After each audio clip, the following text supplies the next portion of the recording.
Hello, hello, hello, my beautiful people. Exploring a little bit of Ontario this time.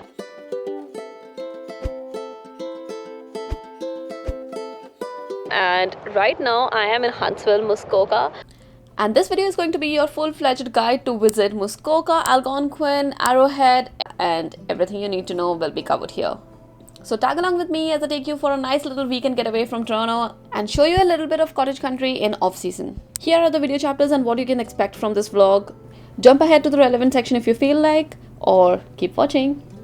On a nice Friday afternoon, we left the chaotic traffic of Toronto and drove to the calm town of Huntsville. The route was pretty empty and it looked beautiful. And getting to Muskoka is just as easy as that. You just drive there from Toronto. I booked a place in Huntsville and it is just about 3 hours from Toronto downtown. If you're as clueless as me, then you would not know that Muskoka is a region. I used to think it's a town, but no, it's a big region which has a lot of different towns in there. Some of the popular places to stay are Bracebridge, Huntsville, Crevenhurst, Port Carling. I stayed in Huntsville because it was one of the closest towns to Algonquin Park, and this was my accommodation.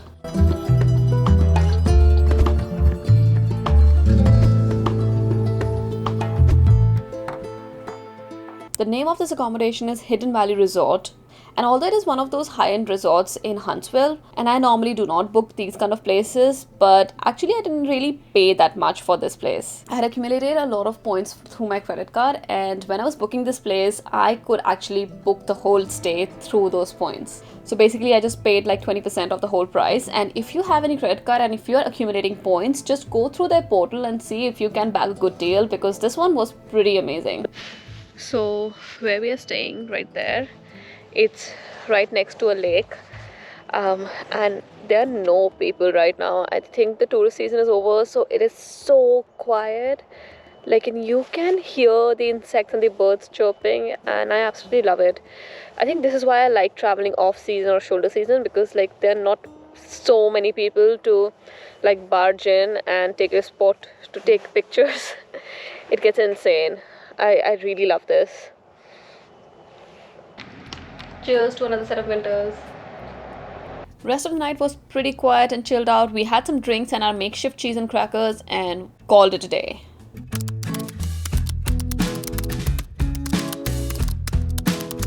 Good morning, people. It's such a beautiful morning. The sky is super clear, the sun's out, and it's cold, but it's chilly cold. A really nice temperature. Today we're heading to Algonquin Park. I know this is not the season, but I really want to see that part, and let's get ready for that.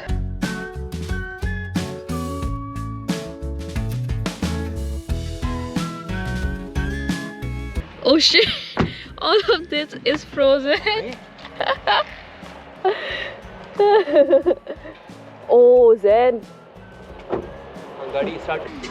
Obviously mornings cannot start without coffee, so I got one from this place called Downtown Espresso, and their croissant, I have not had better croissant than this. But if you're here, you should definitely check this out. This guy, he has all half of the croissant, but I want to show you. It's with pistachio filling.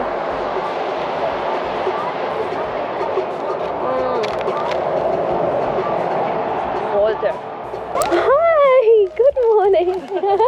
So excited. What's her name? Callie. Callie. Hi, Callie. Super excited. Someone's enjoying their weekend.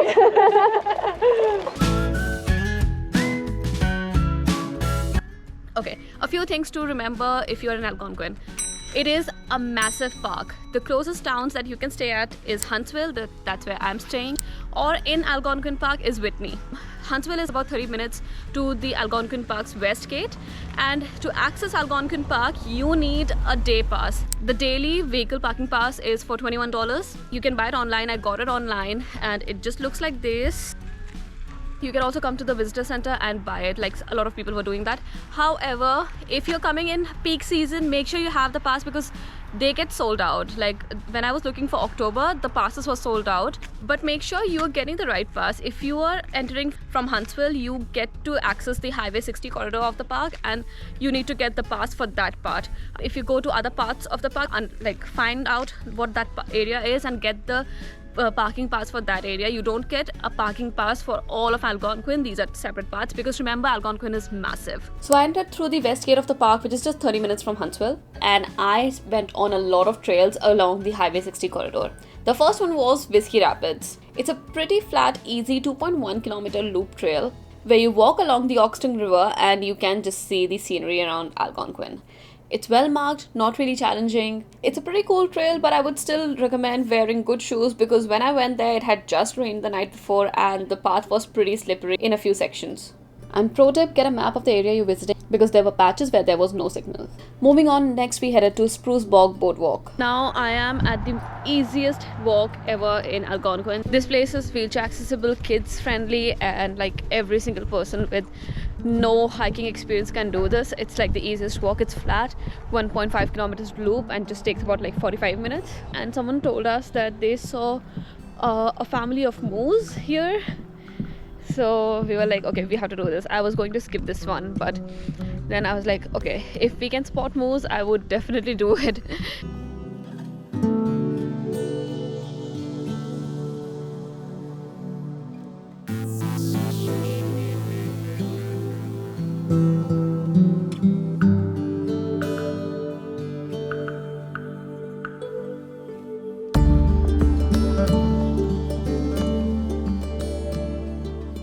We did this walk because we were tempted by the fact that we might see the moose and its family, but although we didn't see that, but this walk is really nice. After this walk, we had Subway for lunch, which we had gotten as takeaway on our way to Algonquin. And mind you, there are very less places to eat in Algonquin, so I definitely suggest keeping some food with you or getting some takeaway that you can have for lunch. Our next spot is Algonquin Logging Museum. So two of the visitor center workers told us that you should do it, definitely do it. So I thought, okay, if it's so well recommended, let's go and try it out. It's 1.3 kilometer loop trail and it goes around here. So let's check this place out. And this trail was a very pleasant surprise because there is so much to see here. You basically get to know a lot about logging history of Canada. And it is so cool that you can go into these stables, houses, see all the instruments, and learn a lot about the history of how logging was done back in the days. And I think a lot of people thought this place was closed because we did not see anyone else apart from us on the whole trail.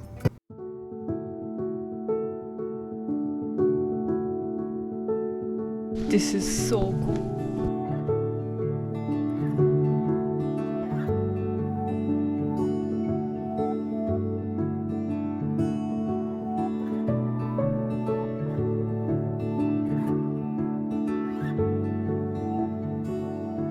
I don't think I have had such like interactive experience with historical things before this. This is amazing. Okay, let's close the door now. This is such a stunning and peaceful place. I mean, wow. Oh, this is so cool. I used to see these in like cartoons and movies. So I didn't know like Canadians used this. Wow.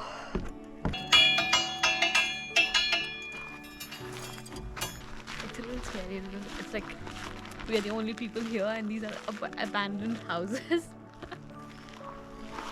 If you're in Algonquin Highway 60 area, definitely check this place out. Even though the logging museum office was closed, the reception was closed, but the trail was open and you can do the trail by itself. You don't really need the office to be open to access the trail. I think this was the highlight of my whole day, and I definitely recommend checking out the logging museum trail because it is so cool to see all the exhibits, instruments, tools, vehicles. There was so much to see over there, and if you're a history buff like me, you will be amazed. We ended the day at this really nice lake where we got some really nice drone shots, relaxed a bit because it was getting very tiring driving all day and walking all day. Then we headed back to the resort where I took a really nice long dip in the jacuzzi. This is such a nice place and I was waiting to get into the jacuzzi because this is like super hot and it was so cold today, like super cold.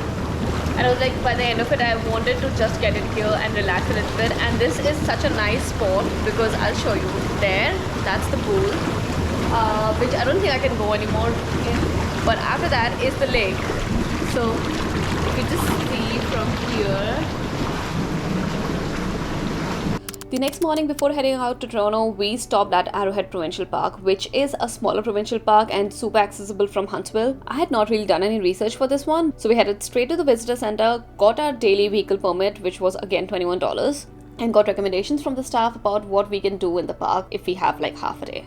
Our first point was Big Ben Lookout, which is basically a 2 minutes walk from the car park, and you get to this lookout. Tell me in the comment section below if you also think this is the Canadian version of the Horseshoe Bend. And if you found this video useful until now, do not forget to hit the subscribe button and like the video, because that's how YouTube gets to know that you like my video and pushes it out to other people, and I get to know if you're liking what I'm making, and I keep creating more valuable content for you guys.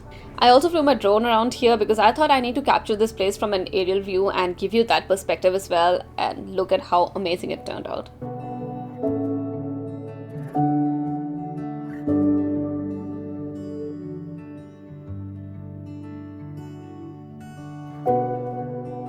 It is so cold here. It feels like 1, but I think it's even colder than that, and my hands are like freezing. If you can see, it's like red.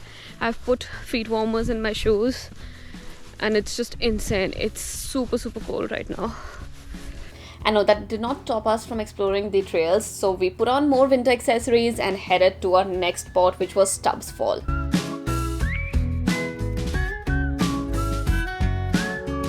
This is a pretty popular trail in Arrowhead. I don't think you can see, but this is a river which you're walking along.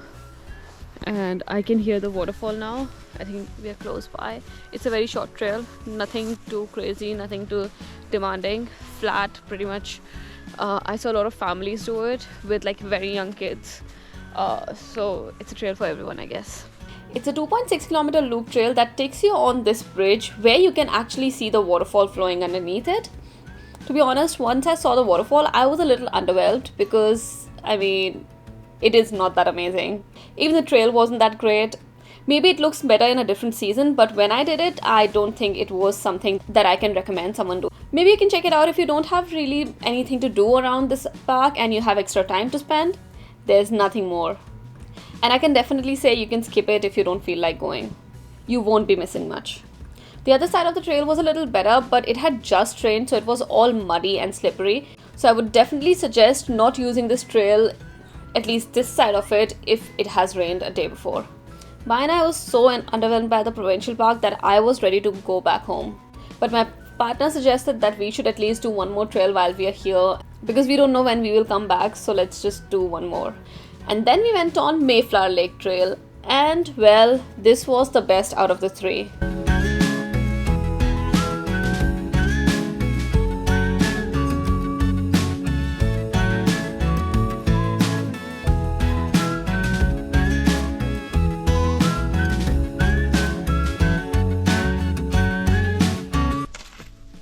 I thought we were lost because it's so randomly marked.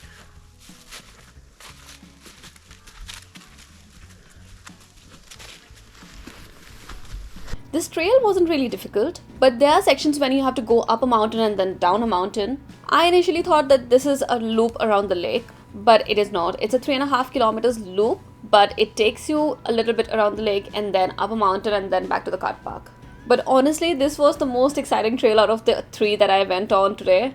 And I was really enjoying myself because it did test my abilities a little bit. However, if you're a beginner, you can still do it because I saw families doing it with kids. But don't forget to wear the right shoes because you definitely need it for this trail. Okay, don't do it if it's raining or icy.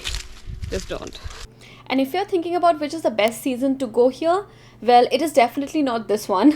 I mean, if you're someone like me who doesn't like the crowds, this is the perfect season because there were no people around here. But if you want to see the beauty, if you want to see the fall colors, make sure you go here in mid-October-ish, and that is when this place is in full bloom. You will see all different colors. And the best part of Muskoka and Algonquin comes out during that time of the year. But also don't forget that it is one of the busiest seasons and things will be very expensive. Daily slots to visit Algonquin are also booked out, so it's kind of a cutthroat competition to find accommodation as well as get the right spot on the day that you want to visit. Fall in Algonquin is still a bucket list item for me, and I will definitely try and do it next year. But until then, I'm really happy with my little weekend getaway. And I also hope that you got the information you were looking for from this video. If you did, give me a like and subscribe to my channel so I can keep creating more content like this. And I will see you next week with another video. Bye!